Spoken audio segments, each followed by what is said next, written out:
కూడా మట్టితో ఇళ్లు కట్టుకునే నేర్పరితనం ఉంది. ఇలాంటి ఘటన ఆదిలాబాద్ రూరల్ మండలంలో వెలుగు చూసింది.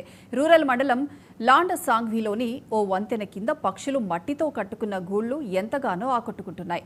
ఆకులు, గడ్డి పరకలతో పక్షులు గూళ్లు కట్టుకోవడం చూసాం. కానీ స్వాలో పక్షులు మట్టితో గూళ్లు కట్టుకుంటాయని కొందరికే తెలుసు. లాండ సాంగ్వి వంతెన కింద సుమారు 100కు పైగా మట్టితో స్వాలో పక్షులు కట్టుకున్న గూళ్లు దర్శనమిస్తున్నాయి.